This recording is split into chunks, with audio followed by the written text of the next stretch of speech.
하나님, 오늘도 생명을 주셨지만 저희들 아는 게 아무것도 없습니다. 지금까지 수많은 경험을 했다고는 하나 여전히 우리가 직면하는 상황 가운데 우리의 성정대로 행동해 버릴 때가 많음을 고백합니다. 여전히 우리의 말이 주님의 권능을 드러내기보다 상처를 주기가 쉽고, 우리의 성품이 원수를 사랑하기는커녕 마땅히 사랑해야 될 사람마저도 밀어내는 것이 우리의 성품임을 고백합니다. 주님이 한날 여전히 우리의 눈과 귀와 감각들이 세상의 향락과 욕심에 끌리는 것을 어찌하면 좋겠습니까? 불쌍히 여겨주셔서 주님의 뜻대로, 주님의 계획대로 우리를 성령 충만한 자 되게 하여 주옵소서. 오늘도 성령의 사람으로 살도록 우리를 끌어당겨 주시고 사로잡아 주셔서 온종일 주님과 동행하는 그 기쁨을 누리고 증거하게 하여 주시옵소서. 부족하지만 간구하오니 두 손 들어 부르짖는 자에게 허락하셨던 주님의 음성을 들려주셔서 오늘도 결정적인 쓴 인생을 달게 만드는 그 해법을 가리켜 주시옵소서. 예수님의 이름으로 기도하옵나이다. 아멘. 잠언 1장 말씀입니다. 잠언 1장 1절로 6절까지 말씀 오늘 보겠습니다. 솔로몬의 잠언을 깨닫게 하소서라는 제목으로 오늘부터 잠언을 살펴보도록 하겠습니다. 어릴 적 부모님으로부터 아들아 잠언을 매일 읽어라, 아들아 잠언을 한번 적어보아라, 참 잠언에 대한 이야기를 많이 들었던 것 같습니다. 그런데 어릴 적 잠언은 그냥 격언인 줄 알았어요. 어린 나이에 동화책을 보고 권성징악을 배우듯 그냥 그렇게 세상의 어른들이 좀 깨달은 멋져 보이는 이야기인 줄 알았어요. 실제 잠언이라는 표현도 금언, 격언, 교훈, 비유 등을 가리키는 말입니다. 원뜻은 다스리다 라는 의미로도 표현된대요. 그러니까 한마디로 이 세상을 다스리고 있는 그런 어떤 원리들, 그런 진리들에 관한 이야기라고 해석하시면 될 것 같습니다. 잠언 1장 1절을 보시면 다윗의 아들 이스라엘 왕 솔로몬의 잠언이라. 목회자여서가 아니라, 그리스도인이 아니어서가 아니라 어른이 되어 이 잠언을 대할 때 내가 알던 잠언이 아니구나. 오늘부터 언제 끝날지 모르지만 잠언을 통해 소원함이 있습니다. 저와 여러분이 정말 지혜로웠으면 좋겠습니다. 뒤돌아보니 가정에 있었던 모든 불화, 또 그런 해프닝들, 심지어 믿음의 사람들이 모여있는 교회 안에 일어나는 그런 교인들끼리의 다툼과 속상함과 상처와 눈물과 아픔들, 국가 간에 있는 것들, 알고 보니까 다 뭐예요? 지혜가 없어서요. 지혜가 없어서. 누누이 말씀드리지만 세계에 있었던 전쟁의 역사를 보면 다 감정적인 것 때문에 전쟁의 60, 70%가 일어났대요. 이 세상은요, 지혜 때문에, 지혜가 없어서 모든 문제들이 일어났다고 봐도 과언이 아닐 것입니다. 저와 여러분이 이 새벽마다 예전에도 많은 기회를 통해 잠언을 보셨겠지만 소원함을 품으십시다. 정말 지혜로워졌으면 좋겠습니다. 특별히 다윗의 아들 이스라엘 왕 솔로몬의 잠언이 의미가 있는 것이 무엇입니까? 좀 똑똑한 이의 교훈이 아닙니다. 열왕기상 3장을 우리 한번 잠시 갔다 올까요? 열왕기상 3장입니다. 9절을 함께 읽겠습니다. 누가 주의 이 많은 백성을 재판할 수 있사오리까? 듣는 마음을 종에게 주사 주의 백성을 재판하여 선악을 분별하게 하옵소서. 다윗의 아들 솔로몬은요, 아버지를 통하여서 하나님을 명확하게 알았어요. 자신이 왕이 되자 하나님께 기도하며 나아갑니다. 야, 저와 여러분도요, 이런 날이 오기를 소원합니다. 기도하는 솔로몬에게 직접 하나님이 나타나서 내가 너에게 무엇을 주길 원하느냐 물으셨어요. 솔로몬뿐이 아닙니다. 믿음의 선배들은 다 하나같이 기도의 자리에서 하나님으로부터 이런 제안을 받아 무엇을 주기를 원하느냐. 솔로몬이 그때 무엇을 원합니까? 이 백성을 재판할 수 있는 그 지혜를 달라고 간구합니다. 왕상 3장 12절입니다. 같이 읽습니다. 내가 네 말대로 하여 내게 지혜롭고 총명한 마음을 주노니 네 앞에도 너와 같은 자가 없거니와 네 뒤에도 너와 같은 자가 일어남이 없으리라. 우리가 어릴 적부터 보았던 그 잠언은 그 한 사람이 인생을 살면서 경험한 이야기입니다. 그래서 맞을 수도 있고 틀릴 수도 있고 그 사람만의 경험으로 국한될 수도 있고 또 조금 일반적인 원리로 확대할 수도 있습니다. 그러나 다윗의 아들 이스라엘 왕 솔로몬의 잠언이라 라고 소개한 대목에서 우리는 다른 어떤 잠언보다 믿음으로 다가가야 할 이유를 발견합니다. 하나님이 직접 그 인생 가운데서 깨닫도록 만드신 잠언인 것입니다. 단순히 한 인간 사이에 임한 게 아니라 다윗이라고 했기 때문에 예수 그리스도가 등장하기 위한 구원의 역사 속에서 생산된 잠언이라는 것입니다. 아니나 다를까 성경에 기록되어 있을 만큼 가장 본질에 도달한 깨달음인 것입니다.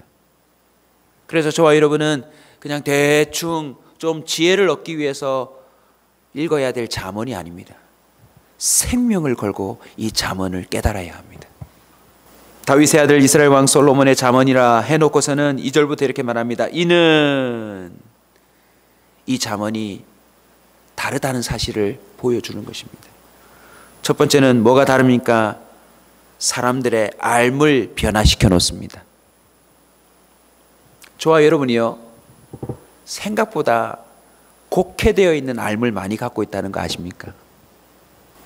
똑같은 형제인데요, 부모님을 바라보는 눈이 틀린 거 있죠.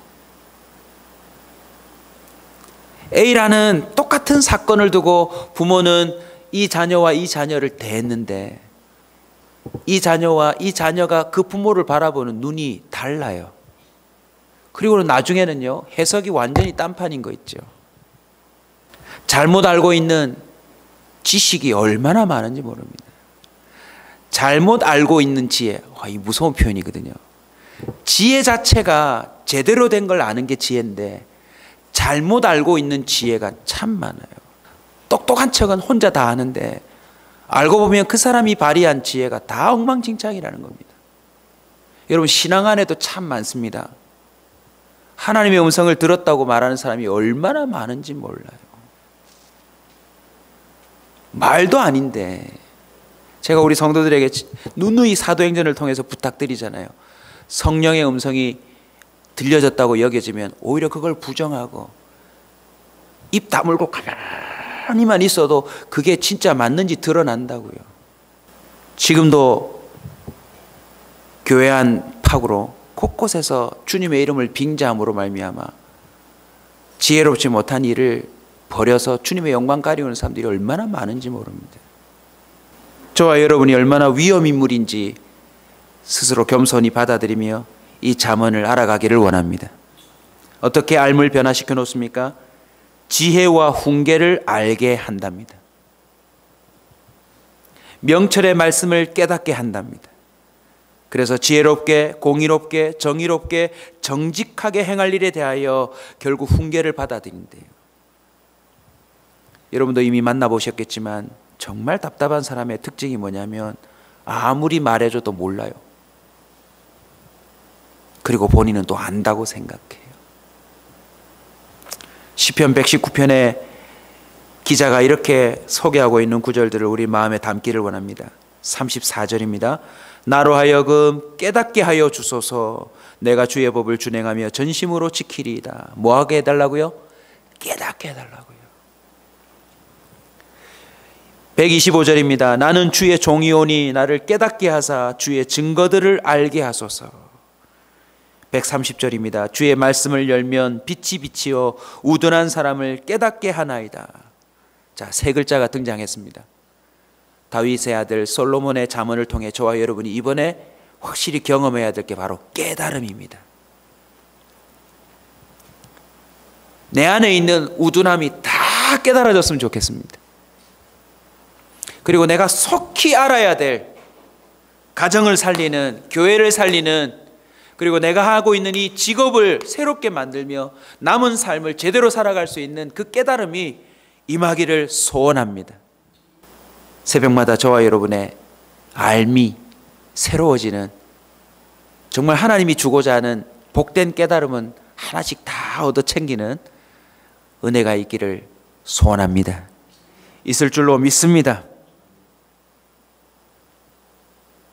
솔로몬의 잠언은 알을 변화시켜 놓음과 동시에 사람을 변화시켜 놓습니다. 어리석은 자를 슬기롭게 하며 젊은 자에게 지식과 근신함을 주기 위한 것이니 지혜 있는 자는 듣고 학식이 더할 것이요 명철한 자는 지략을 얻을 것이니라. 솔로몬의 잠언은요, 사람을 변화시켜 놓습니다. 그냥 변화시켜 놓는 것이 아니라 참이 무엇인지를 알고, 또 그 알무로 끝나는 것이 아니라 그 사람의 인생 자체가 한 단계, 두 단계, 아니 주님이 원하시는 그 지점까지 올라설 수 있도록 만들어준대요. 하나님의 형상의 핵심이 뭔지 아십니까? 만물의 영장이라고 할 만큼 알고 봤더니 지혜더라고요. 지혜. 더 사모하는 애절한 마음으로 이 잠언을 좀 봤으면 좋겠습니다. 왜요? 또 하나 우리가 솔로몬의 잠언에 사모함을 갖고 나가야 될 이유가 있습니다. 전도서가 바로 잠언의 짝지입니다. 자기도 하나님으로부터 지혜를 얻었으나 그 지혜에 반대되는 삶을 어처구니 없이 삶으로 말미암아 어떤 결과를 초래했는지 그 역시 우리에게 보여주더라는 겁니다. 전도서 12장 9절은 이렇게 말합니다. 전도자는 지혜자여서 여전히 백성에게 지식을 가르쳤고 또 깊이 생각하고 연구하여 잠언을 많이 지었으며, 13절입니다. 일의 결국을 다 들었으니. 일의 결국이 뭐던가요? 하나님의 지혜 말고 자신의 지혜로 사는 건 다 바람잡는 일이더라. 헛되더라. 그건 말도 마라. 그게 여자든지 명예든지 부든지 내가 생각하는 대로 한번 해보니까 그것만큼 이 참 사람을 어렵게 만드는 게 없더라. 그리고는 이렇게 말합니다. 하나님을 경외하고 그의 명령들을 지킬지어다. 이것이 모든 사람의 본분이니라. 여러분, 지혜가 무엇인지 너무나도 단순하게 표현해주는 한 단어가 나왔습니다. 본분을 지키는 게 지혜래요. 저와 여러분의 본분은 무엇입니까? 내일 살펴볼 대목인데 오늘 본문 6절까지 읽었습니다. 7절 한번 읽고 기도하겠습니다. 같이 읽읍시다. 잠언 1장 7절입니다. 여호와를 경외하는 것이 지식의 근본이거늘 미련한 자는 지혜와 훈계를 멸시하느니라. 결국 솔로몬의 잠언을 통하여서 깨닫는 지혜가 무엇입니까? 하나님을 경외하는 겁니다. 하나님을 의식하는 겁니다. 내가 지금 하려고 하는 말, 내가 지금 품고 있는 감정, 내가 지금 하려고 하는 일을 하나님이 정말 기뻐하시는 것인가? 하나님이 정말 박수 쳐줄 수 있는가?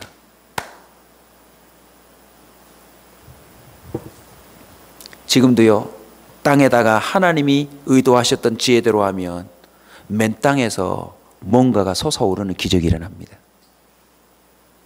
저와 여러분의 먼지 풀풀 날리는 인생 가운데서도 하나님이 주시는 지혜가 기도와 말씀을 통하여서 심겨진다면 두고 보십시오.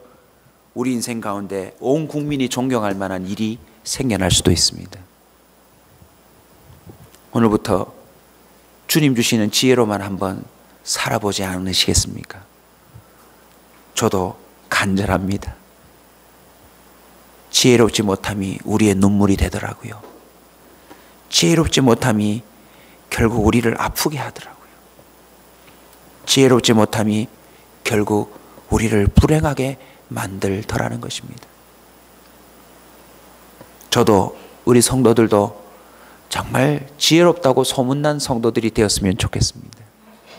그 지혜는 알고 보니 하나님을 경외하는 것입니다. 오늘도 이것저것 사람 보지 마시고 하나님이 기뻐하시는 말만, 하나님이 기뻐하시는 선택만, 하나님이 기뻐하시는 그런 헌신과 섬김과 사랑의 삶을 사는 저와 여러분 되시길 주의 이름으로 축원합니다.